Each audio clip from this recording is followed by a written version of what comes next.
Բարի երեկո սիրելի ունկնդիրներ, եթերում է Մարիշի հետ հաղորդումը Բելգիա ռադիոյով եւ ես Մարիա Հակոբյանյանն եմ։ Այսօրվա իմ հյուրը Մարիա Bagdasarova-ն է։ Բարև Մարջան։ Բարև Մարիա ջան։ Ոնց ես։ Շատ լավ եմ։ So because Maria asked, we are going to do the interview in English, so sorry, my English is not perfect, I'll try my best. Marjan, thanks for accepting the invitation. We've been talking about this for a while now. So thanks for accepting it. And it's a pleasure to be here with you and to get to know you better. Thank you very much for inviting me. It's also a great pleasure, and I'm very happy to be here today. Thank you. Let's start from the beginning. So, Maria, who is Maria? Where you were born, when you were born? I was born in Moscow. Back in the days, it was still Soviet Union in 1986. Nice. So which month? November. Winter baby. Late autumn, winter, yes, you can say so. Okay. So what was it that you liked the most when you were a child? I liked very much spending my holidays and time with my grandparents in Tbilisi because both of my parents were born there, and in late 80s, early 90s, grandparents still live there, so this is where we spent half of the time with my sister. And yeah, like this was probably the happiest memories of those years. You know that my mom's mom is from Tbilisi too. I think we had a discussion last time. So me too. Tbilisi is linked to a lot of childhood warm memories, you know, and a lot of food. Great. So what was it that you didn't like doing when you were small?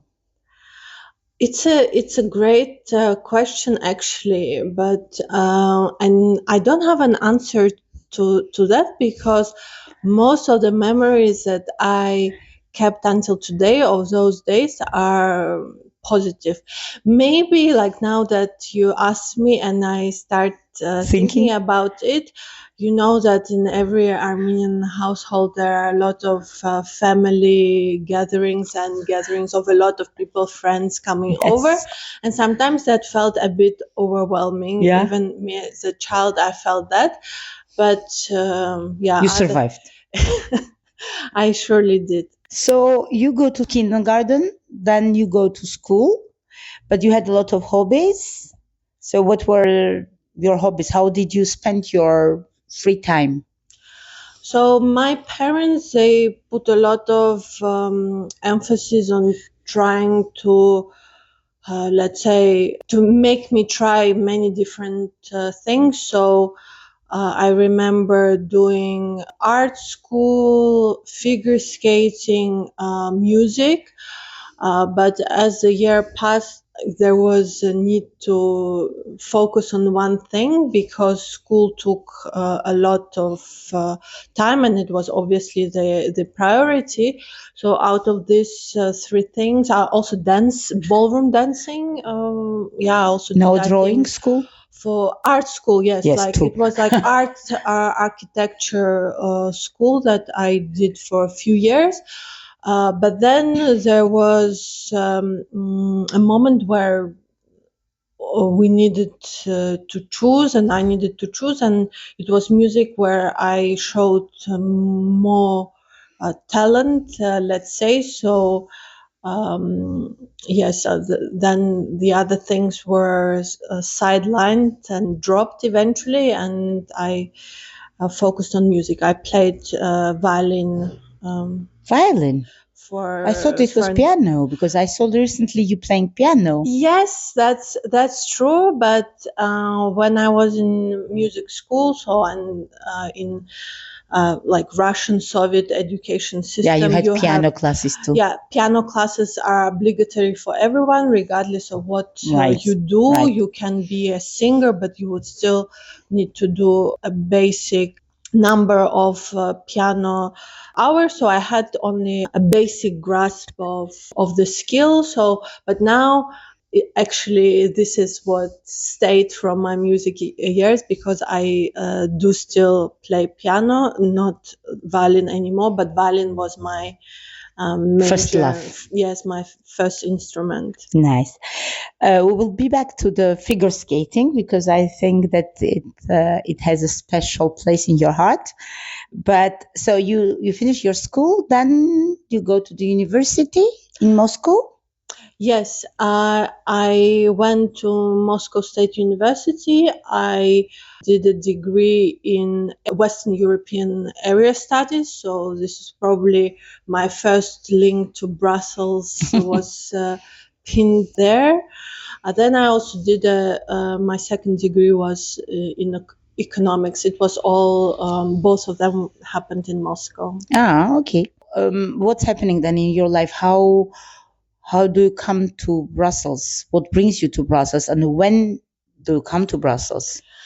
So after I finished my studies. I first worked in a corporate sector for a few years, and then gradually I moved away from it towards non-profit, and this is actually what brought me to Brussels. I got a job offer here in an NGO that works in public policy on fighting anti-Semitism and promoting Holocaust remembrance, and this brought me to Brussels 10 years ago. So you've been there with this company for 10 years now? Yes. Yeah. Wow, that's loyal. That's very loyal. Okay, so you arrived here like 10 years ago. I thought it was longer. I don't know. I seem to be seeing you around for a longer period of time. So the ice skating part, I know that you were also doing some articles. What would you say about this? Because I think I was very amazed to discover this part of you. I didn't know when we had last time to talk. Yes, that's true. Figure skating, I've been really drawn into this sport for as long as I remember myself watching television. So, and I think that what actually sparked my interest in this sport is that it unites music, movement, and at first I was just enjoying watching the competitions, enchanted by the beauty of the sport. And then I think it was very shortly after I attended my first live competition. Moscow hosted World Championships in 2005. You attended as a participant? No, I attended just as a spectator, taking advantage that it was happening in Moscow. In my hometown. And then I got to know a few English-speaking outlets, figure skating outlets. I think like it happened there, and back then. So in like we talk now about figure skating in let's say in January till March, when European Championships, Olympic Games once in 4 years, and World Championships are happening in March, but the season starts in September, October, and when they start preparing and choosing and. Exactly, and also there are 6, let's say, main events happening. Which are part of the ISU Grand Prix series, and one of these Grand Prix events took place for many years in Russia. It alternated between Moscow and St. Petersburg, but from 2006, I think it took place mainly in Moscow, and I started collaborating with one of the figure skating portals then. So I reported from that event every year, and also conducted interviews with some of the skaters participating there. I also had the chance to travel to one European Championship As a reporter. As a reporter. That's nice. You can combine both. Yes. Watching it and then commenting about it, I think. Yes, it's really very fascinating to also see the, let's say, the backstage of the sport. And it happened until 2012. I'm sorry. Do you have any regret dropping it off? Well, no, I did it consciously because it was time when social media was rising, and like we as reporters started getting pressure also to cover those channels. So, and I remember myself at one of the events with my iPad and really struggling to post simultaneously on Twitter, Facebook, and also collecting material for my bigger report that would be published. And I was already stable in my corporate job, and it was a side something you were doing. Yes, it was a side thing, absolutely. And I realized that I stopped enjoying the competition. I was too much focused on my content. Yes, on like delivering the content exactly. So, and I said to myself, okay, I can afford buying a ticket to a competition, so I'll focus on that. And between 2012, I think, to 2019, I stopped covering sport. I stopped writing about it. I still followed it. I still traveled to competition when I had the chance, but I didn't do any reporting. Journalism. Yeah. I think it's difficult, right? I mean, it's like you say, you don't enjoy it anymore. So you are so busy trying to be the first to report, to send the info or something. I guess. Well, I'm not very good in social media, as you know, but I can understand that it can be very overwhelming. Exactly. Yeah, this is a very right word to describe. Unless you find your niche, and this is what I did later. Okay. So what did you do later? So first of all, I still, like in 2019, I still was not ready to come back, let's say, to the bigger stage of figure skating reporting. What I did was that here in the Netherlands, there is quite an interesting competition usually taking place in February. So I was going to attend, and I contacted again that outlet, Absolute Skating, to see whether they would be interested in getting some material from me. They were obviously, because they didn't have any other reporter going. But I set the right boundaries. But then I also started looking in to see like where I could really be useful, what I could do different, what other colleagues didn't think of. Yes, would not do. And I saw that actually very shortly. There was an Armenian ice dance team that qualified for the Olympic Games in Beijing. I had been following them for quite a while, but they didn't receive a lot of attention from any media anywhere, including... So the Armenian in you said, now. Exactly. And I was surprised that including in Armenia, there were not much talked about. Maybe the pandemic played a role.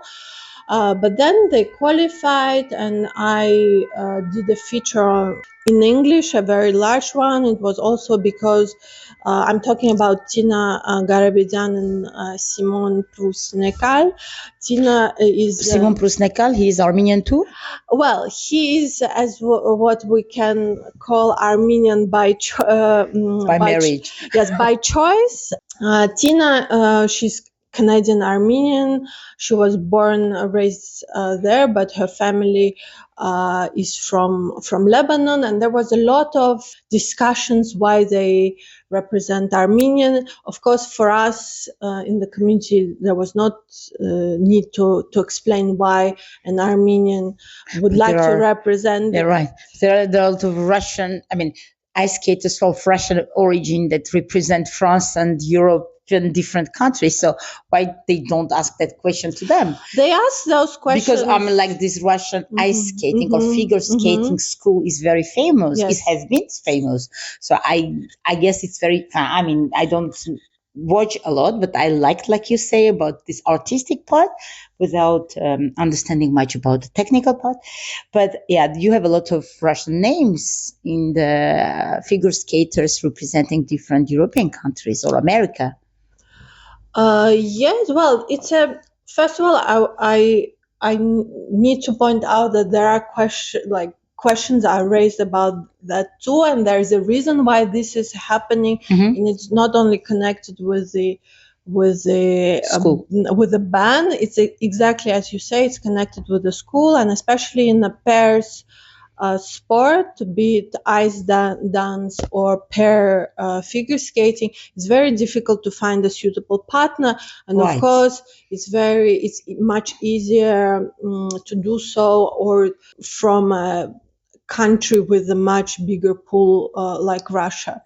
But there are questions about, as we say in figure skating, federation hopping. Right. It happens, those questions, they do rise. So for me, it was very important to explain why. So what was your explanation about Tina? Well, it was very straightforward that a person of Armenian origin wanted to represent Armenia, the country of her ancestors. Yeah, I think it's a pride. Exactly. But for us as well, because she was born and raised in Canada, and she wants to represent Armenia. I think. I've goosebumps now. Absolutely. So, and I think that was important to explain to the average figure skating fan or sports lover as well. And I'm really happy that I had the chance to do so. But as I said, I was also surprised that in Armenia there was almost no information about them besides just a protocol line that they qualified. But I didn't have any contacts in the Armenia media sphere at all, so I didn't know how to approach them at all. But thanks to the network of Armenian young professionals that I'm a part of, I managed to do so, and a version of this article was published also in Armenian in Armenia. Yeah, interesting. So it's you still continue doing small articles for certain competitions? Yes. So right now, figure skating is coming up in Armenia. More and more athletes represent the country, both homegrown, because I suspect not many of our listeners know, but there are actually ice rink facilities in Yerevan. There are two Olympic-size ice rinks. Really? Yes, and there new ones, or they've been always there? No, they were, I think, built in recent, I would say, decades. Right, because I don't remember any of my friends doing figure skating before. It's not a very popular sport. No. It's a very small sport in the country, although there are plenty of very influential Armenian names in the sport of figure skating. Maybe you should do a program about Armenians in the figure skating, because I think the first time I've heard about this is this when we went for a drink, when you talked about this, because I didn't know about this part. But so it's something rising up. It's rising up. It's an underfunded sport, like many other winter sports in Armenia. Like, if you think about this, what are the most popular sport in Armenia. Football, yes, it's number one anywhere. But then if you look, Armenia focuses on weightlifting, wrestling, boxing, and gymnastics. All other sports are very non-existent. We don't speak about them much. Exactly, they are not. But they all came with this, because like the Ministry of Sports would more finance certain competitions or certain athletes going to those sports. If I'm correct, yes, it's nice to know that there is a new sport that being practiced and that we have nice results about that. I would even say that it's not so new, because the figure skating in Armenia dates to, I would say, early 80s. But it's not talked about. No, not much. Exactly. No. And as I said earlier, there are many Armenian names in the sport, very well respected names. Rafael Arutyunyan, for example, he's a coach of 2022 Olympic champion Nathan Chen. Mm-hmm. He's one of the coaches of three-time world champion Ilya Malinin. So it's just like one of these people, and there are many more names. Did you went back to the ice? Have you tried yourself again to be back on the ice, or? Yes, actually, when I was studying in university, there was an ice rink quite close to it.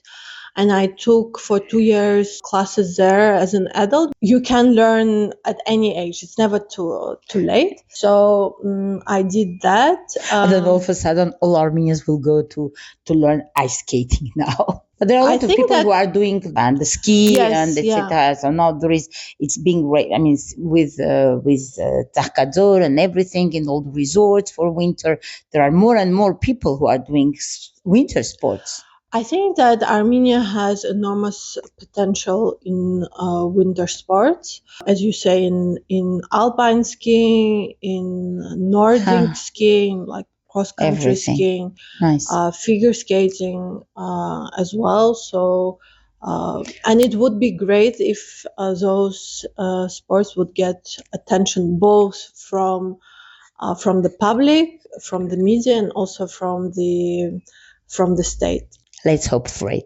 So who is your favorite figure skater team or couple or pair? How do you call them? Well, there are 4 disciplines, and this is a very tough question to me because I follow the sport very closely and I cannot name just one team or one skater. I would say that my back in 2000, let's say in between 2002 and 2010, my favorite figure skater was Stefan Lambiel from Switzerland. Mm-hmm. Right now, of course, I follow very closely the pair team representing Armenia, Karina Kopova and Nikita Rakhmanin. But I also really, really like a French single skater, Adam Seau-Himfa. I think what he does on ice is amazing. Amazing, exactly. Yeah, it's amazing. You mentioned young professionals.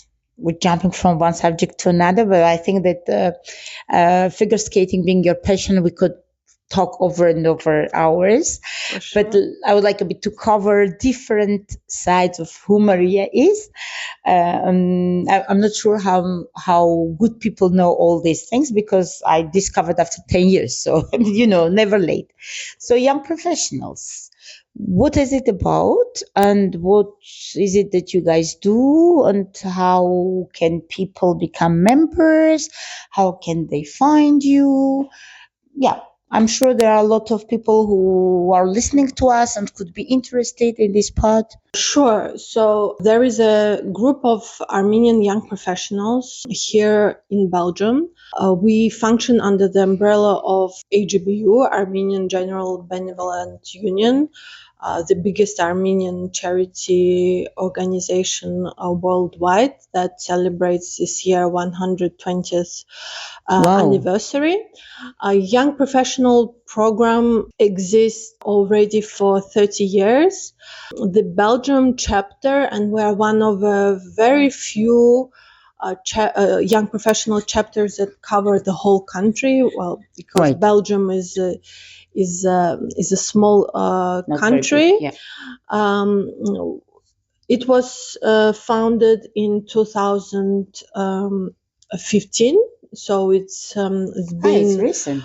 It's been 10, 11 years that the group has been functioning, and I'm very proud to have been serving as chair for the last couple of years. So we unite Armenians, young professionals aged between 20 to 40. We offer them different kind of programs and events. Of course, social gatherings where they can meet each other, create connections, and maybe see how they can help each other. You did a very nice project as well when you invited other professionals to introduce what they are doing to young professionals. No, you did 2 times meetings between young students, like university student and professionals, to explore more the professions, let's say. Exactly, yes. So we also try to facilitate their professional advancement through different workshops. And we collaborated 2 times with Armenian youth of Belgium for this type of event, where we gathered, let's say, their community, which is a bit younger. Younger. And they are younger than you, always younger. I would say so, but it doesn't really matter. Yeah, exactly. It doesn't matter. And it also, I think that our communities overlap. So what we did, that we created workshops where people could exchange their experience and do problem solving exercises. And we, on both instances, we received lots of positive feedback. It was very successful. It was very successful. Even I heard about a lot of nice stories. I mean, like, people were very happy about this experience, which was very, very good. Yes, and it's really great to hear that people found that useful. We also invite speakers. Sometimes for our signature event is called Fireside Chat. We are going to host on the 21st of April Grégoire Jacquin, who will present his latest essay about his perspective on the Armenian genocide 110 years later, and our members will have the opportunity to ask him questions, to engage in a debate. So, how to find us? We are present on social media, mainly on Instagram. If I'm not mistaken, the handle is AGBU_YP_Belgium. So all our... Otherwise, you contact Maria Bagdasarova. Yes, you can do so too. We announce all our events there, post highlights. And how many members do you have in Belgium now? So it's very difficult to count each one of members. So I would say that we also don't strive for quantity in terms of quantity of people we gather at a given event. Our events have always like a cap.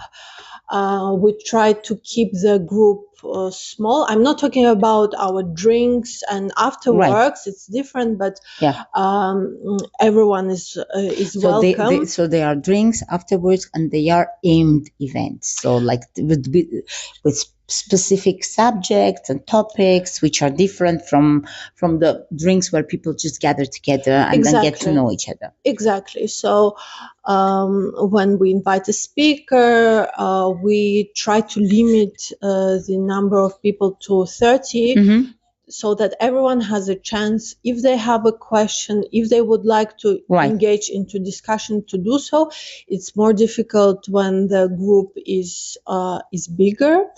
Also, one of the highlights of our activity in recent year is the Christmas weekend that we did last December. We went international with this event. We wanted to open it to young professionals also from other chapters. Nice. So YP groups exist now in 50 cities across the world.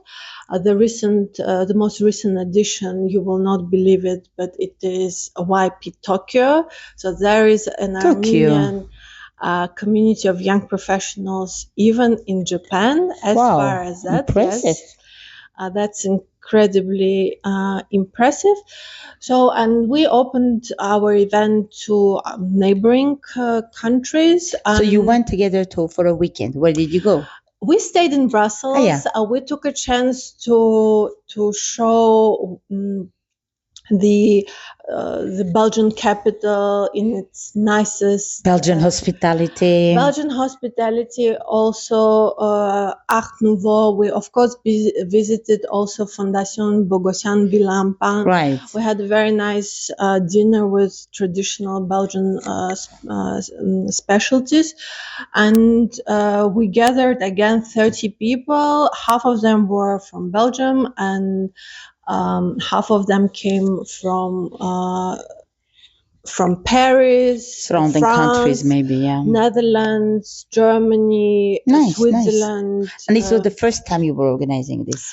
Yes, it was the first time we organized an international gathering. It was also a great success. The feedback we received was overwhelmingly positive, and we were extremely happy. And I want to also salute my colleagues from the committee, and especially Ani Garabidian, who was a project lead for this event, without whom it could not have happened. Ani. Absolutely. And Lena Hachatran and Maria Zakaran. That event, it's important to give credit and thank, and I think it takes a good group of people to do something successful, because it cannot be done by one person, right? And I'm so happy and proud, because there is I've been here for 20 years now, and I have a feeling that for the last 3-4 years, this Armenian youth is taking more and more place and mixing old borders. I see for Nemrut too, they created this dance group association, and they bring people from France, Germany, Switzerland, and then all of a sudden they go to Switzerland, and you do the same. So I mean, it's really I don't know. Sometimes I regret not being very young anymore. But it's so good, because this is what Europe is about, and mixing borders and creating your own Armenian story, and accepting each other the way we are, and mixing European and Armenian heritage with God's. Well done. Really, continue. I'm proud each time I see you guys doing these funny things together, and important, very important. So what's in for YP now? So the event I mentioned on the 21st of April with Grégoire Jacquin, it will happen here in Brussels. Send us the flyer, we will put on. Yeah, for sure, that would be great. We already have a lot of registrations, so whoever is interested, please do not lose time. Yes, do not wait until it's too late. And I'm also happy that a few more people joined our committee. We are now in the process of onboarding new teammates on the executive committee of YP Belgium. And with this fresh energy, great motivation, there will be even more events coming up. Yes, interesting program coming up. That's great. So Maria, you, for your job, how do you manage to combine everything together? Did you clone yourself or? I think that what helps me, first of all, that as you said, it's a lot of it takes a team, amazing teammates on the committee. It's a lot of work, but it's also very rewarding work when you receive so many positive reviews of what we do.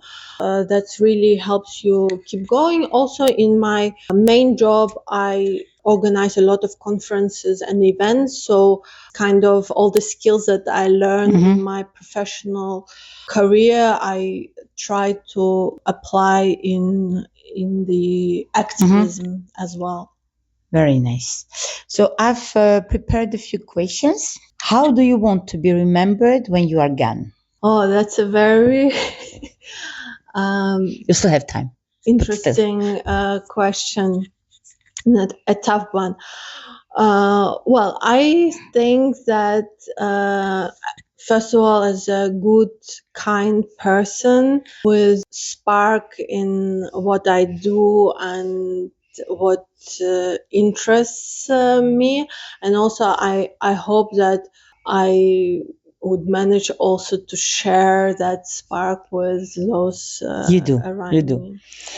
If you had to do something for free for the rest of your life, what would you do? Well, like most of the stuff that I do for free. Exactly, except for my daytime job is or somebody free. Has to pay bills. Yes, exactly. So you need to have a job that pays the bills, but the rest, it's a volunteer essentially job. So I think most of Armenians, most of Armenians, is like in the genes. I'm like, you don't have a choice; it has to be. How calm are you through difficulties? I try to stay calm. I try to be very rational. And in most cases, we always think about worst case scenario that doesn't happen. So, yes, just approach it with calm, not to over dramatize what's actually going on, and really to keep going, push forward regardless. When was the last time you celebrate an achievement? And in general, do you happen to celebrate your achievement? Is it something you do on a regular basis? Well, maybe it doesn't apply to small things, but for big ones, of course, yes. Yeah. What are you grateful for? I'm grateful for my very supportive family and for all the experiences I get to do and create and to share with other people. Where is your attention right now? My attention, probably, as you say, of course, very professional, but it's also with my family members. Do you have any regrets? Well, I do, but I also would like to maybe turn it into positive. Yeah, into positive, and also maybe to give advice to our listeners, not to procrastinate too much with anything. Like if you have an idea or if you have something in mind, don't be afraid, just go for it. And this applies to anything, whether it would be at your job, in your private life, in your hobby. Yeah, but when you are young, you think that it's for forever young, and then all of a sudden you just look behind and you are like, damn it, I should have done. Exactly. If you had Exactly. Now the question, if you had a chance, what would you change in your life? Well, I probably would have selected French as my second foreign language in the university. Never late, never late. Yeah, it would have made my life in Belgium at the start much more easier. I do speak French now, but it would have been much easier had it been my second foreign language. Well, this is a regret that you can still change, Yes. right? So, what is your happiest moment in Belgium? I would say that actually I was not very involved with the Armenian community in Russia. I struggled to find a framework where I would feel myself comfortable in, where I belong. It also, I think, has to do with the fact that my family is Russian speaking. Right. So actually, I was extremely happy to find such a welcoming Armenian community here in Belgium, and my Armenian activism started here. I was very conscious of my Armenian heritage, of course, growing up. Interesting. But I was not an activist back then. It Do you think that here. living far from your country or your origin made it like somehow come out? Absolutely, yes, because this is a moment where you start to question yourself, who you are, where do you come from, who in the third place where you don't fully belong necessarily. But here in Belgium, again, it was amazing to see such a vibrant and welcoming community, and also to find a group like with AGBU Young Professionals program where I could easily blend in. Nice. That's very important, I think. So I would like to thank you for your time and your life story and that you shared with us. And I would like to tell to our listeners that don't forget that each life matters and each story is unique. I'm very happy when people come to share their life stories, because so far nearly we'll be celebrating 1 year anniversary of Marişi, and I cannot say which story is better, because each time I discover new people or discover old people in a new way. So thank you for sharing this with me and the whole Belgahai. And this is our radio, and looking forward for hearing more from you and from your experiences and for YP. Thank you very much, Maria. It was a pleasure talking to you, and I wish all the best to your program and also to the Belgahai radio. Keep up the good work. It's really very important what you guys are doing. Thank you. Bye.